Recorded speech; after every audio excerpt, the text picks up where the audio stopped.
주님께서 여러분과 함께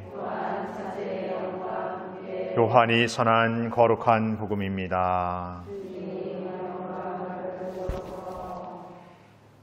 그때 예수님께서는 나타나엘이 당신 쪽으로 오는 것을 보시고 그에 대하여 말씀하셨다. 보라, 저 사람이야말로 참으로 이스라엘 사람이다. 저 사람은 거짓이 없다. 나타나엘이 예수님께 저를 어떻게 아십니까? 하고 물으니 예수님께서 그에게 빌립보가 너를 부르기 전에 내가 무화과 나무 아래에 있는 것을 내가 보았다 하고 대답하셨다. 그러자 나타나엘이 예수님께 말하였다. 스승님은 하느님의 아드님이십니다. 이스라엘의 임금님이십니다. 예수님께서 나타나엘에게 이르셨다. 내가 무화과 나무 아래에 있는 것을 보았다고 해서 나를 믿느냐? 앞으로 그보다 더 큰 일을 보게 될 것이다. 이어서 그에게 또 말씀하셨다. 내가 진실로 너희에게 말한다. 너희는 하늘이 열리고 하느님의 천사들이 사람의 아들 위에서 오르내리는 것을 보게 될 것이다.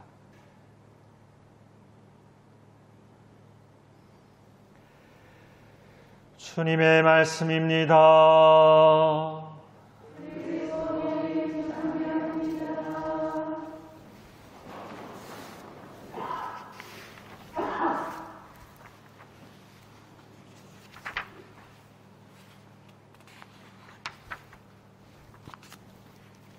참 예수님, 오늘 우리가 잘 알고 있는 미카엘, 가브리엘, 라파엘 대천사 축일입니다. 오늘 특별히 축일 맞으신 분들이 꽤 많으신데, 예전에 보면 이 대천사 이름을 세례명으로 갖는 분들이라는 표현은 좀 그렇고, 세례명으로 선택하는 이들은 대체적으로 어린아이들 세례명으로 이렇게 천사 이름을 이렇게 많이 이렇게 명명하곤 했습니다. 세월이 지나서 그 아이들이 커서 이 숫자가 많은 건지, 아니면 이제는 이 천사의 이름이 이렇게 세례명을 선택하는 어떤 좀 뭔가 이렇게 유행을 타고 있는 건지, 우리 공동체에도 이 세례명을 갖고 계신 분들이 꽤 다른 숫자에 비해서 되게 많습니다. 그런데 교회는 이 천사들에 대해서 신앙의 교리로 선포하지만, 그 천사의 이름은 오늘 우리가 기억하는 미카엘, 가브리엘, 라파엘이라는 세 대천사 이름으로 명명하고, 그 외의 천사들은 그냥 수호 천사라는 통합된 어떤 존재로서 10월 다른 날 수호 천사 10월 2일에 기념하도록 하고 있습니다. 교회가 이 천사의 존재를 신앙의 교리로 인정하면서도 어떻게 보면 천사의 어떤 그 존재 각각의 매겨지는 이렇게 이름에 대해서는 이렇게 한정 짓고 있는 데에는 그 천사가 갖는 존재의 어떤 특성, 바로 천사들은 신앙 안에서 우리의 존재를 하느님께로 이렇게 나아가도록 이렇게 도와주고 함께 해주는 어떤 동반자이면서 이렇게 보호자이고, 어떻게 보면은 이렇게 도와주는 도움의 역할을 하는 존재로서의 우리의 신앙에 있습니다.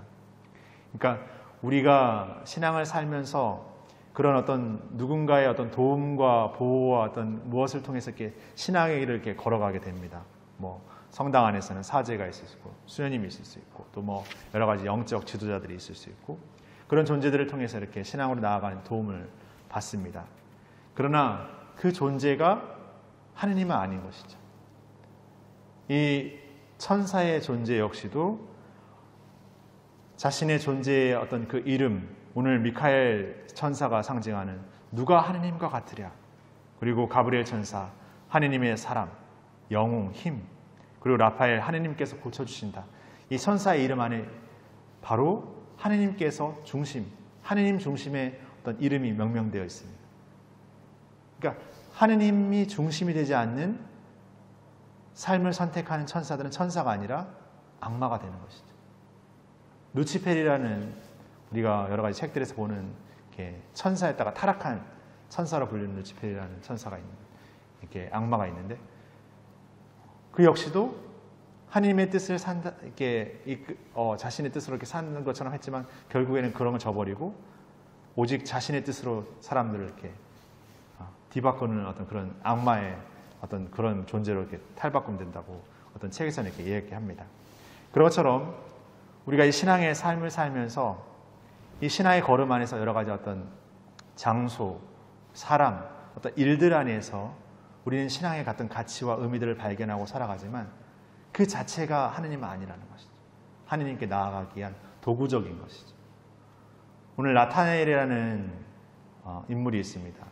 예수님께서 나타나엘이 무화과 나무 아래 있는 것을 보았다고 해서 나타나엘은 예수님께 스승님은 하나님의 아드님이십니다 라는 어떤 고백을 드리게 되는데 어떻게 그 나무 아래 있다는 것만 가지고 이 나타나엘의 고백을 드렸을까 생각해 보면 이 이스라엘 문화 안에서 이 무화과 나무는 지혜의 자리입니다.